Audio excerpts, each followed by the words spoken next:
The NFL has seen coaching changes before. They're usually predictable. Names leak weeks in advance. Interviews drag on behind closed doors. Decisions take forever. But when John Harbaugh became available, the entire league felt it in real time. Within minutes, front offices scrambled. Phones across the country lit up. And suddenly, every team with an opening realized they weren't just filling a position anymore. They were fighting for leverage they might never get back. Because Harbaugh didn't quietly re-enter the market. He didn't chase opportunities or beg for meetings. He made a demand list so aggressive that half the league backed away immediately. A salary that would make him one of the highest-paid coaches in history. Full control over the roster. Authority over personnel decisions. Even influence over who runs the front office. Some called it unrealistic. Others called it exactly what a Super Bowl-winning coach should ask for. But the real story isn't what Harbaugh demanded. It's who said yes, because one franchise kept coming up over and over again. One organization desperate enough, wealthy enough, and tired enough of failure to consider handing over everything. The Cleveland Browns, and what comes next could reshape the entire future of professional football. NFL coaching searches follow a familiar script. A team fires their head coach. Names start circulating. Agents make calls. Interviews get scheduled. The process stretches across weeks, sometimes months, with constant speculation and anonymous sources feeding the rumor mill. Everyone involved plays their role. Coaches pretend not to be interested. Teams pretend they have multiple options. And eventually, a deal gets done that satisfies no one completely but keeps the machine moving forward. This time was different. The moment John Harbaugh's departure from Baltimore became official, the entire hiring cycle transformed into something the league hadn't seen in years. There was no slow buildup, no gradual leak of information, no carefully managed media strategy. Instead, there was chaos.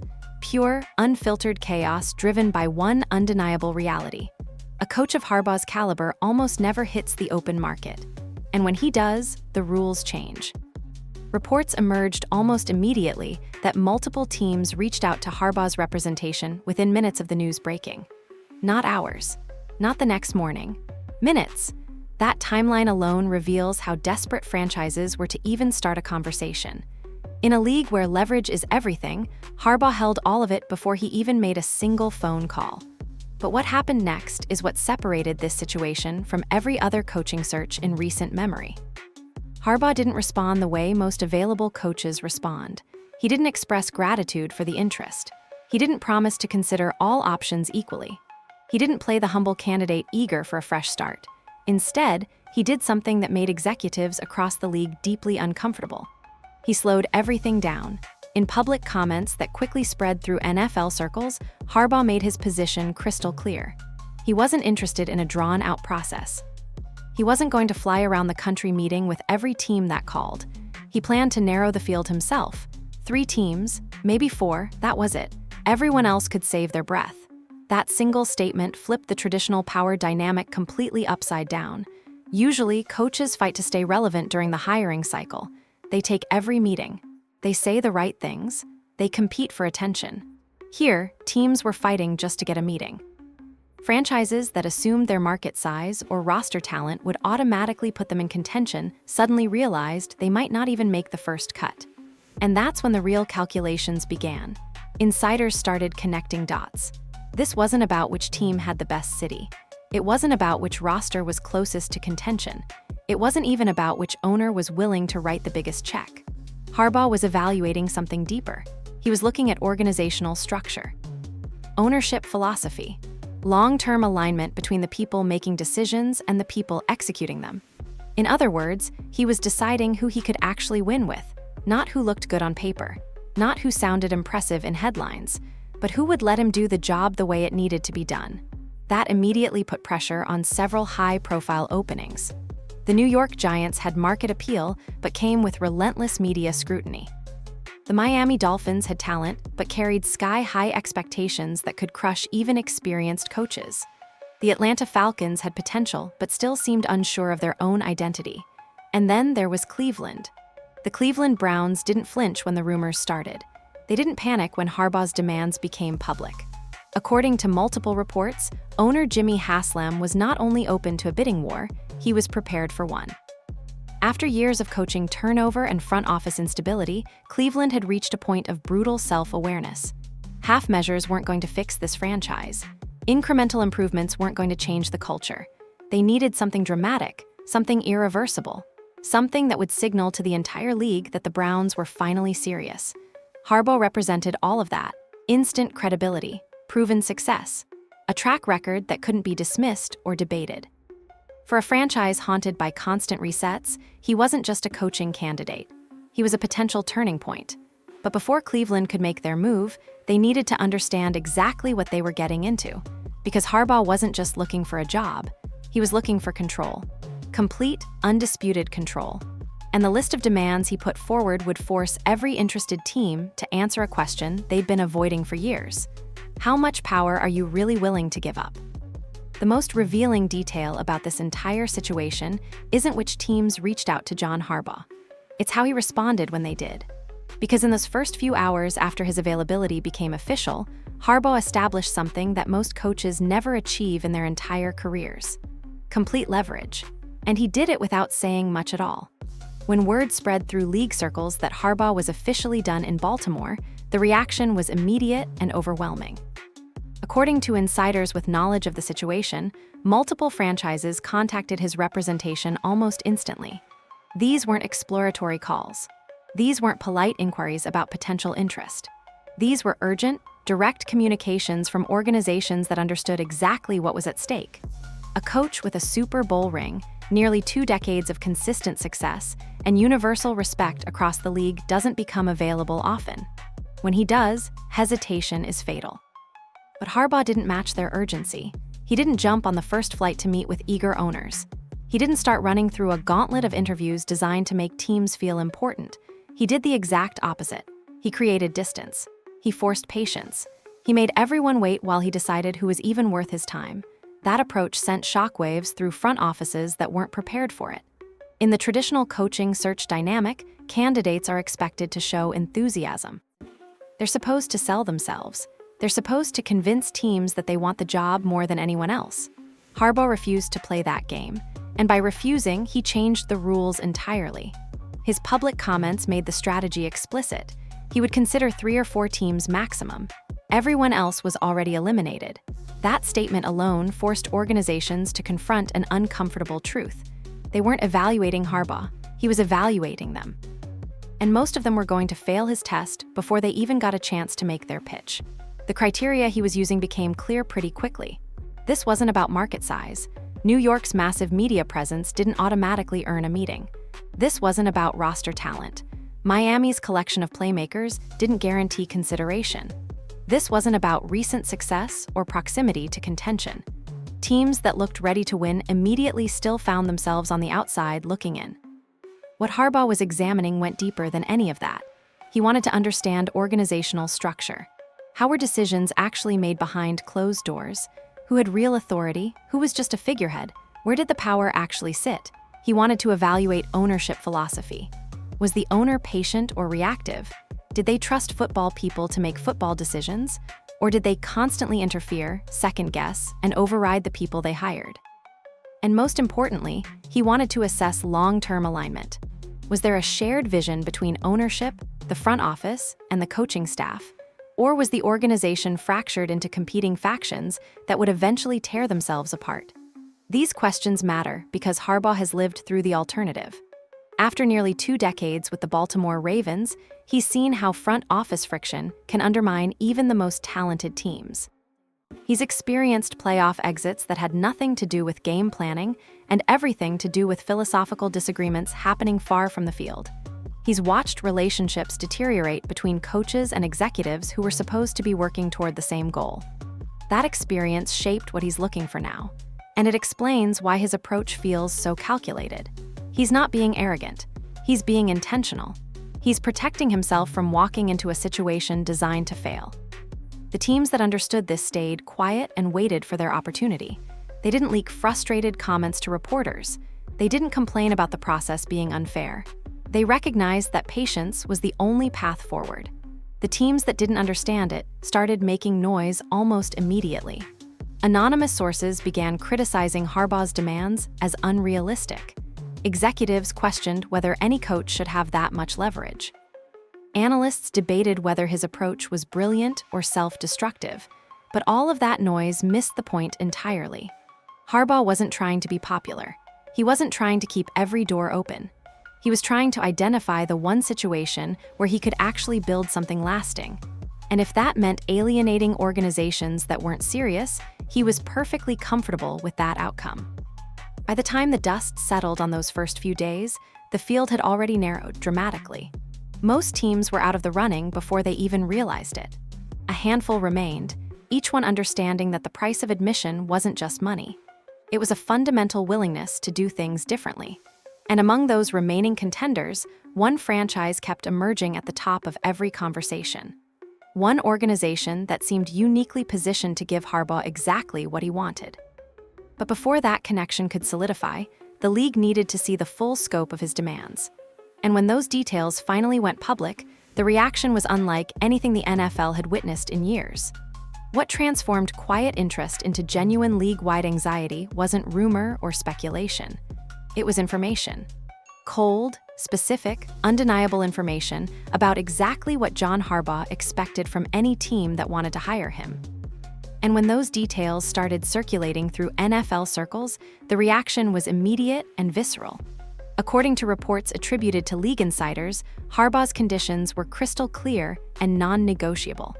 A $20 million annual salary, a $10 million budget for coaching staff, final authority over all roster decisions, and perhaps most controversially, direct influence over personnel leadership, potentially including the power to select or approve whoever runs the front office. That last demand is the one that made executives sit up straight and pay attention. For decades, NFL organizations have operated on a carefully maintained hierarchy. Coaches focus on the field. General managers focus on the roster. Owners oversee the big picture and write the checks. That structure exists for a reason. It creates separation of powers. It prevents any single person from accumulating too much control. And it protects ownership from being held hostage by employees who become too powerful to fire. Harbaugh's list challenged every assumption underlying that model. He wasn't asking for collaboration. He wasn't proposing a partnership of equals. He was demanding authority. Real, tangible, undisputed authority over the decisions that actually determine whether a team wins or loses. The initial reaction from around the league was predictable. Critics immediately labeled the demands unrealistic. Some analysts questioned whether any coach, regardless of their resume, should have that much influence.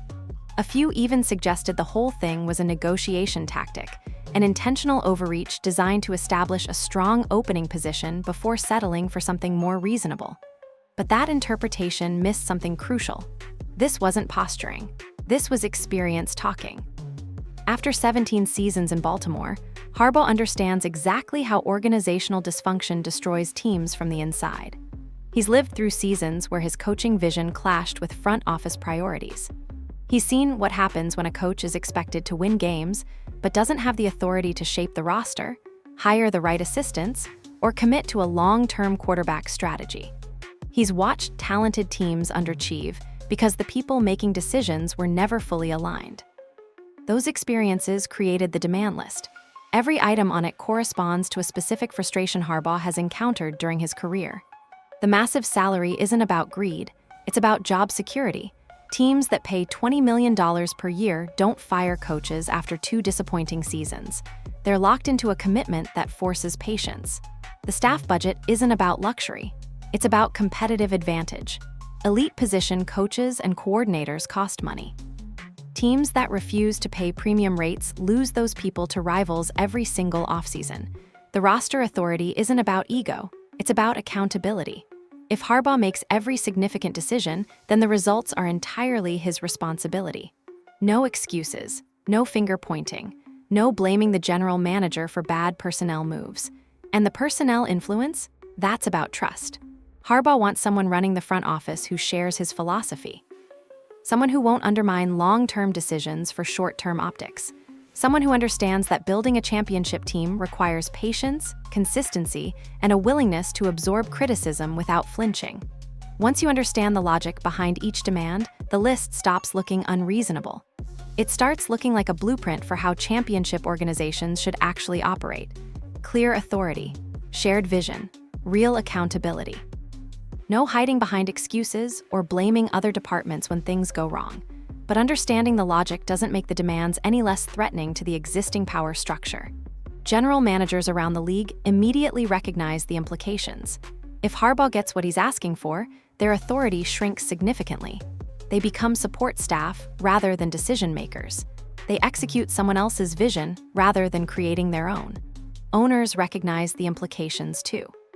Handing this much control to a coach means accepting that you've hired someone smarter than you at their job. It means trusting their judgment even when you disagree. It means stepping back and letting football people handle football without constant interference. For some organizations, that adjustment is impossible to imagine. Their entire identity is built around hands-on ownership. They want to be involved in decisions. They want their fingerprints on the roster. They want credit when things go well and someone else to blame when things go poorly. Those organizations quietly removed themselves from consideration almost immediately. They looked at the demand list, calculated what it would mean for their own authority, and decided the price was too high. But not every team backed away. A few organizations looked at the same list and reached a different conclusion. They saw a coach willing to take complete responsibility for results. They saw an opportunity to break cycles of failure that had defined their franchises for years. They saw a path forward that might actually work. And among those remaining contenders, one team's desperation aligned perfectly with Harbaugh's ambition. One franchise that had run out of alternatives. One owner reportedly willing to give up more than anyone expected. When you examine every factor involved in this situation, Cleveland stops being just one option among many. It becomes the most logical destination. Not because the Browns are the most talented team, not because they're the closest to winning a championship, but because they're the most willing to do whatever it takes to stop failing. The Cleveland Browns occupy a position no franchise ever wants to acknowledge publicly. Desperation mixed with self-awareness. After years of coaching turnover, front office reshuffling, and a massive quarterback investment that hasn't delivered the expected results, Cleveland has reached the point where incremental improvements no longer matter. Half measures won't fix what's broken. Cosmetic changes won't convince anyone that things are different. The organization needs something dramatic enough to reset expectations entirely. That's exactly why John Harbaugh's demands didn't scare Cleveland away. His list of requirements reads like a diagnosis of everything the Browns have done wrong for decades. Unclear authority. Cleveland has cycled through enough coaches and general managers to fill a small stadium. Front office interference. The organization has been criticized repeatedly for ownership that can't stay out of football decisions. Lack of long-term vision. Every few years brings another complete reset, another new direction, another promise that this time will be different. Harbaugh's demands directly address each of those problems.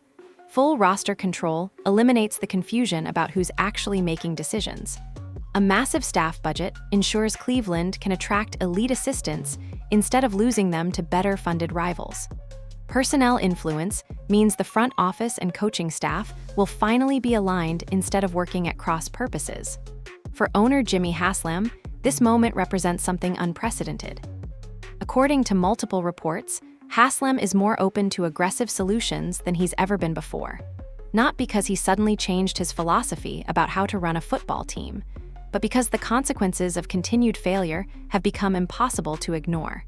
Cleveland's fan base is exhausted. The patience that sustained hope through years of rebuilding has finally run out. Players around the league have started viewing the Browns as a place where careers go to stagnate. Free agents factor the organization's dysfunction into their decisions. Draft picks wonder whether they're walking into a situation that will actually develop their talents or waste them. That reputation doesn't disappear with a standard coaching hire. It doesn't fade away because the Browns hold a press conference and say encouraging things about culture and process. It only changes when the organization does something so dramatically different that it forces everyone to reconsider their assumptions. Harbaugh is that something. His presence immediately legitimizes Cleveland in ways no other candidate could match. A Super Bowl winning coach with nearly 2 decades of sustained success, choosing the Browns sends a message that echoes far beyond the sports media cycle. It tells free agents that something real is happening. It tells draft prospects that their development will be prioritized. It tells the fan base that ownership is finally serious about winning rather than just pretending to be. And there's another factor that makes Cleveland uniquely attractive.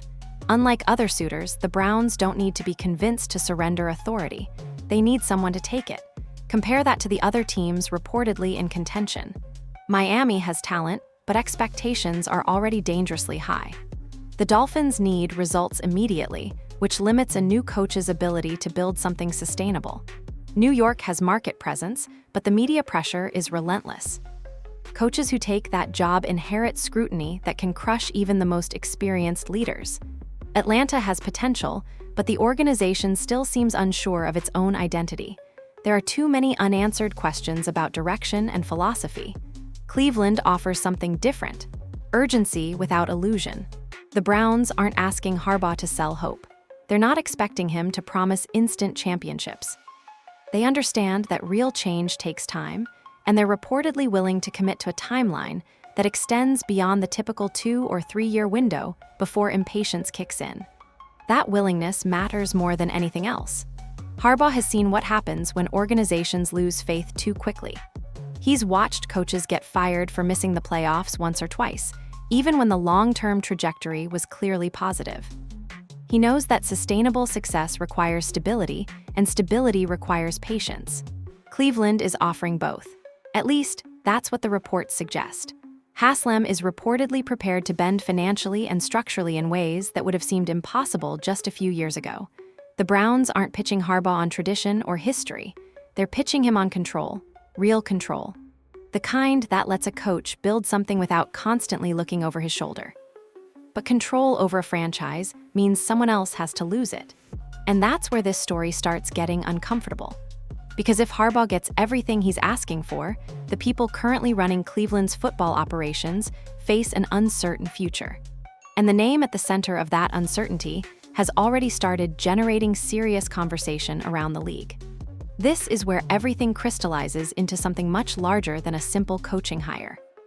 Because at the center of the quiet momentum building around John Harbaugh and Cleveland is one name that keeps surfacing in private conversations throughout the league: Shedeur Sanders. And while no team will publicly confirm it yet, there's growing speculation that Harbaugh's interest in Cleveland is directly connected to the quarterback timeline. Not the past, not the temporary solutions, the future. Reports and rumors suggest that Harbaugh isn't just evaluating current rosters when he considers potential destinations. He's evaluating long-term trajectories. He wants to know where a franchise will be in 3 years, 5 years, 7 years. And most importantly, he wants to understand the quarterback situation. Because in the modern NFL, nothing matters more than that position. Everything else is secondary. Cleveland's current quarterback uncertainty creates a unique opportunity. The situation with Deshaun Watson hasn't unfolded the way anyone hoped. The massive investment hasn't produced the results that would justify it. And now the franchise faces difficult questions about how to move forward. Do they continue betting on a player whose availability and effectiveness remain uncertain? Or do they start planning for a different future? That uncertainty is exactly what makes Cleveland attractive to a coach thinking about legacy. Shedeur Sanders represents the kind of clean slate opportunity that Harbaugh has reportedly been seeking. A young quarterback who can be developed from the ground up. Someone who hasn't been shaped by years of conflicting coaching philosophies. Someone who hasn't had bad habits drilled into him by rotating coordinators and inconsistent systems. And Sanders brings something else that matters at the professional level. He's already proven he can handle pressure that would crush most players his age. His entire career has unfolded under a microscope. Every game scrutinized, every throw analyzed, every decision debated by people who have never experienced anything close to what he faces weekly. That kind of attention breaks some players before they ever reach the NFL. Sanders has not only survived it, he's thrived within it. Now, it's important to frame this carefully. No official announcement has connected Harbaugh directly to Sanders. There's no confirmed commitment. No reported handshake agreement, no public statement tying the two together. This remains speculation based on reporting from insiders who claim to have knowledge of conversations happening behind closed doors. But the possibility alone is shaping how Harbaugh apparently views Cleveland compared to other openings. Think about what Cleveland could offer. Draft positioning that makes selecting a top quarterback realistic, an owner reportedly willing to commit unprecedented resources, an organization desperate enough to hand over complete authority, and now, potentially, the chance to build everything around a young quarterback with elite talent and proven mental toughness. For a coach entering the legacy phase of his career, that combination is extraordinarily rare. Harbaugh has already won a Super Bowl. He's already proven he can sustain success over nearly 2 decades. He's already established himself as one of the best coaches of his generation. The question now isn't whether he can win. It's what kind of winning matters most to him. Building around an established veteran quarterback offers certain advantages: less uncertainty, faster results, more immediate contention, but it also means inheriting someone else's development. It means working with habits and tendencies that were shaped by previous coaches. It means trying to maximize a player who might already be approaching their ceiling. Building around a young quarterback offers something different. More risk, certainly.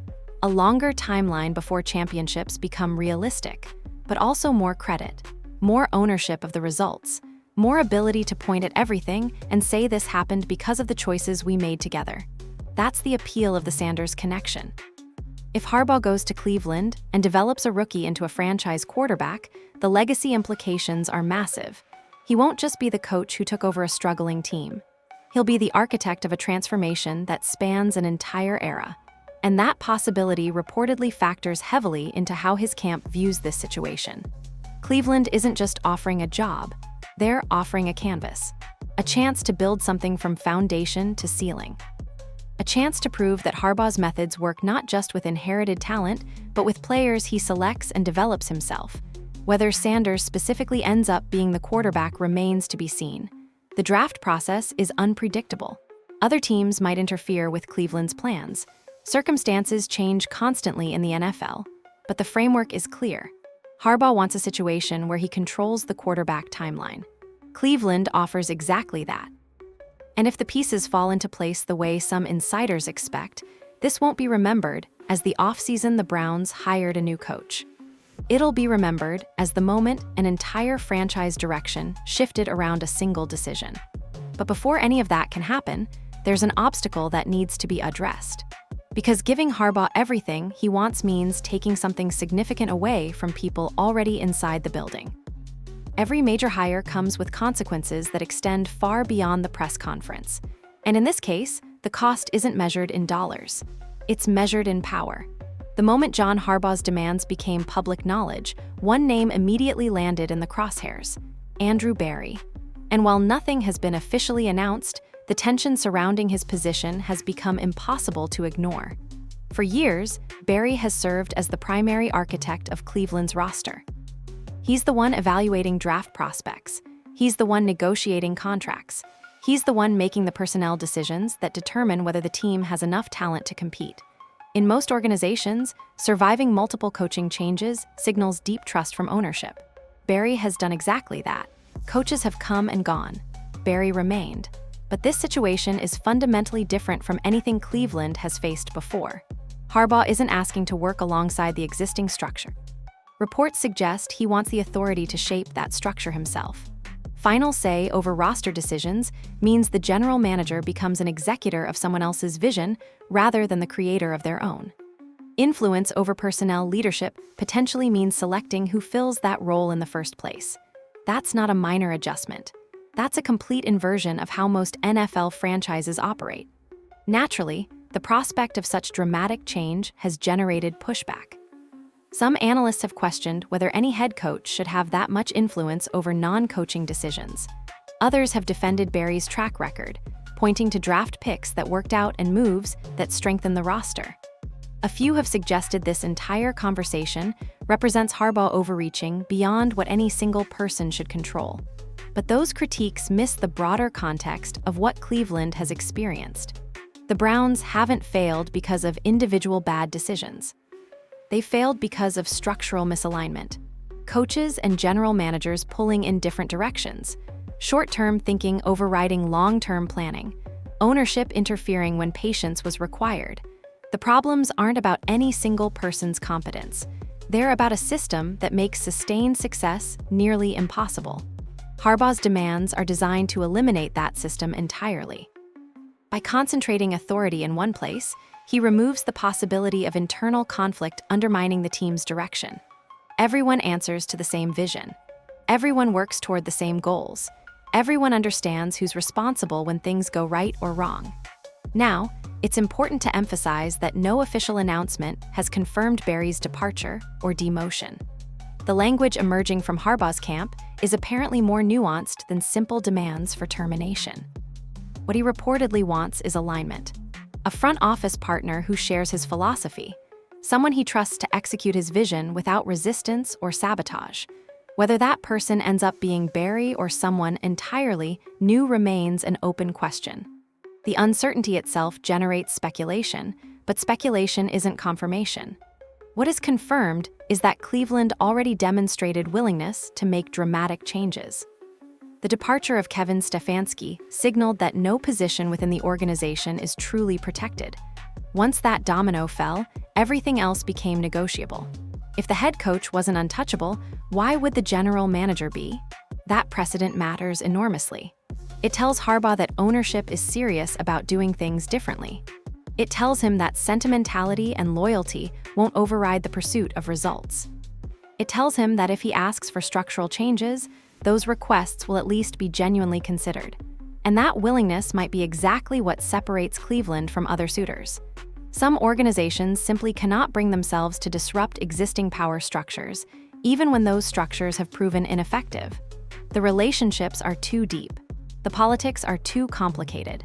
The fear of admitting past mistakes is too overwhelming. Those organizations will always choose comfort over transformation. Cleveland appears ready to choose differently. Reports suggest internal discussions are ongoing about how to configure the front office if Harbaugh accepts. Some scenarios involve Barry remaining in a modified role with reduced authority. Others involve a complete overhaul with new personnel brought in specifically because Harbaugh trusts them. Nothing is finalized. Nothing is certain. But the conversation is happening. And that conversation represents something significant. For years, the Browns have made decisions that protected existing structures at the expense of potential improvement. They've chosen stability over disruption, even when stability meant continued mediocrity. They've prioritized avoiding conflict over pursuing excellence. Harbaugh's demands force a different choice. They require Cleveland to decide whether continuity matters more than transformation, whether protecting current employees matters more than empowering new leadership, whether the organization is truly ready to commit to a single vision or still hedging bets out of institutional habit. The answer to those questions will determine whether this hire actually happens. And if it does happen, the ripple effects will extend far beyond Cleveland's front office, because other franchises are watching closely. Other owners are calculating what precedent gets established. And the implications of saying yes to Harbaugh's demands might reshape how the entire league thinks about coaching authority going forward. What's generating genuine anxiety among NFL ownership circles isn't just the possibility of John Harbaugh landing in Cleveland. It's what happens to the rest of the league if his demands actually get approved. Because if one franchise says yes to this blueprint, the entire model that owners have carefully maintained for decades starts cracking. NFL ownership has always operated according to an unwritten understanding. Coaches coach. General managers manage rosters. Owners provide resources and oversight. That separation of powers exists for specific reasons that benefit the people at the top of the pyramid. When authority is distributed across multiple roles, no single employee becomes too powerful. General managers and coaches can be played against each other if necessary. Disagreements create opportunities for ownership to position themselves as the reasonable mediator. And when things go wrong, there's always someone else to blame. Harbaugh's demands threaten every aspect of that arrangement.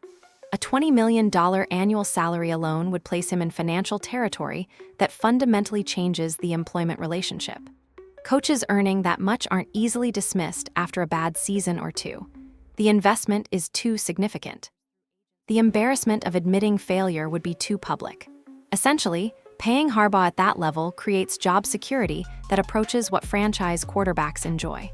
Owners don't typically like giving coaches that kind of protection. They prefer maintaining the ability to make changes whenever circumstances warrant. They prefer the flexibility that comes from employees knowing their position is never truly secure. Then there's the staff budget. $10 million specifically allocated for coaching staff might sound like a reasonable request in isolation, but the implications extend across the entire league. If Cleveland gives Harbaugh that budget, he'll be able to attract top coordinators and position coaches who would otherwise go elsewhere.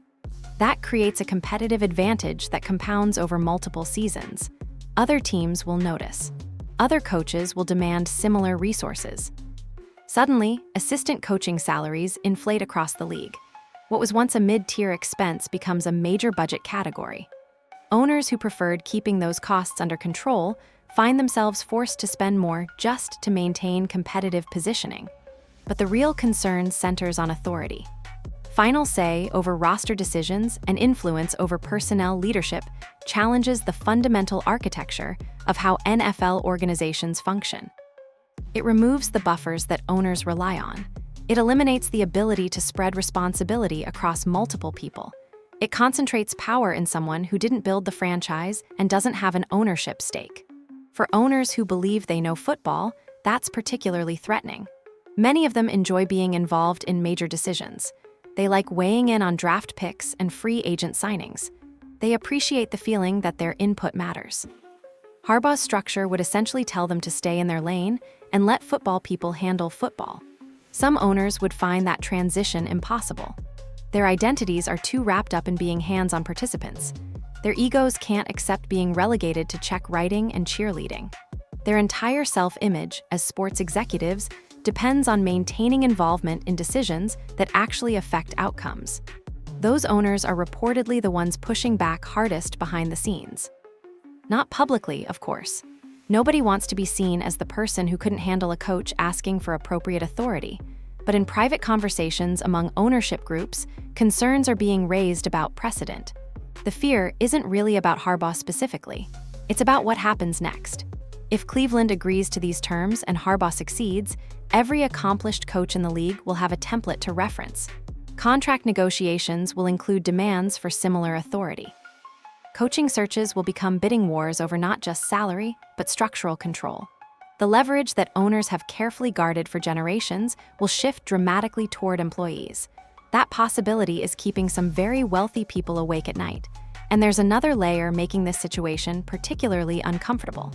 Cleveland doesn't enter this negotiation from a position of strength. The Browns' recent history is defined by failure, multiple resets, coaching carousel, a quarterback situation that has generated national ridicule rather than respect. That weakness actually increases the danger for other owners. Cleveland might say yes precisely because they're out of alternatives. They might surrender authority because they've tried everything else and nothing has worked. They might establish a precedent not because it represents best practices, but because desperation left them no choice. And once that precedent exists, it can't be easily undone. Other coaches will point to it. Agents will reference it in negotiations. The standard will have been set by a team that wasn't operating from logic, but from exhaustion. That's why this decision matters far beyond Cleveland. Whatever the Browns choose ripples through every franchise in the league. It shapes future coaching searches. It influences contract negotiations for years to come. It potentially redistributes power in ways that ownership groups have fought to prevent for decades. The moment is larger than one team and one coach. It's about who actually controls professional football. And the answer to that question might be about to change. This is the moment where everything stops being theoretical and becomes unavoidably real. Because Cleveland isn't just deciding whether to hire John Harbaugh. They're deciding what kind of organization they want to be for the next decade and beyond. For years, the Browns have been trapped in a cycle that everyone recognizes, but nobody seems able to break. Hire a coach, undercut him with front office interference, lose patience when results don't come fast enough, fire everyone, start completely over, repeat until the fan base gives up caring. That cycle has defined Cleveland football for so long that it's become part of the franchise's identity. Other teams joke about it. Players factor it into free agency decisions. Coaches calculate whether the opportunity is worth the inevitable dysfunction. The reputation precedes every conversation. Harbaugh's demands represent a chance to shatter that cycle permanently. But seizing that chance requires making a choice that ownership has avoided for decades. One path forward is familiar and comfortable. Protect the existing front office structure. Negotiate down Harbaugh's demands until they fit within traditional boundaries. Maintain ownership involvement in major decisions. Keep the same separation of powers that has existed since the franchise's return to the league. That path minimizes disruption. It preserves existing relationships. It allows ownership to maintain the control they've always exercised. On paper, it looks like the responsible approach, the measured response, the reasonable compromise. But that path also leads somewhere Cleveland has already been. It leads to another coaching hire where authority is unclear. Another situation where the front office and coaching staff operate according to different philosophies. Another reset waiting to happen when the inevitable friction creates unsustainable tension. The other path is terrifying for anyone currently holding power within the organization. It means trusting one person completely. It means stepping back and accepting that the old way hasn't worked. It means admitting publicly that decades of hands-on ownership produced nothing but disappointment. That kind of admission doesn't come easily to successful people. They didn't build their fortunes by surrendering control. They didn't reach ownership positions by trusting others to make critical decisions on their behalf. Everything in their experience argues against handing over authority to an employee. But everything in Cleveland's recent history argues for exactly that. Jimmy Haslam has reportedly reached a point of unusual openness regarding this decision. Not because he suddenly developed a new philosophy about organizational structure, but because the consequences of continued failure have become personal.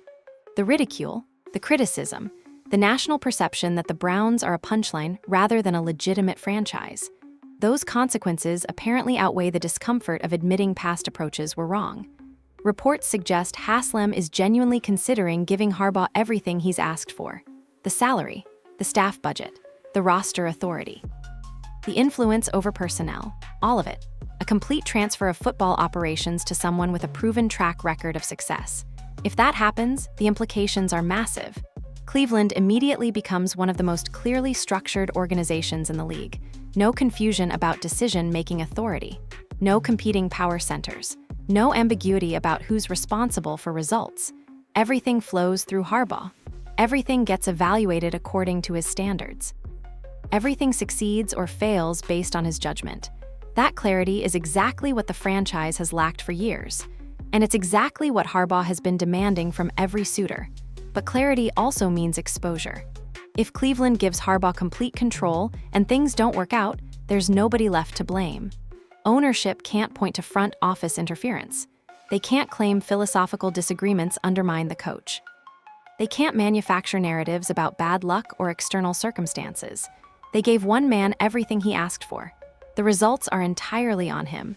And if those results are disappointing, ownership has to live with the embarrassment of having trusted completely and been wrong. That vulnerability is probably what's made this decision so difficult. It's easier to hedge. It's more comfortable to maintain buffers. It's safer to preserve the ability to shift blame when things go badly. But safety hasn't produced anything meaningful for Cleveland in decades. Comfort has led to the same cycle of failure repeated over and over. Hedging has left the franchise stuck in permanent mediocrity. Harbaugh is offering something different, not a guarantee of success, but a chance at it. A structure that at least creates the possibility of sustained excellence. A model that has actually worked elsewhere rather than one that keeps producing the same disappointing results. The question for Cleveland isn't whether the risk is real. Of course it's real. Everything worth pursuing involves risk. The question is whether the organization is finally ready to stop choosing comfort over courage. Whether ownership can accept vulnerability as the price of potential greatness. Whether decades of failure have taught anything at all.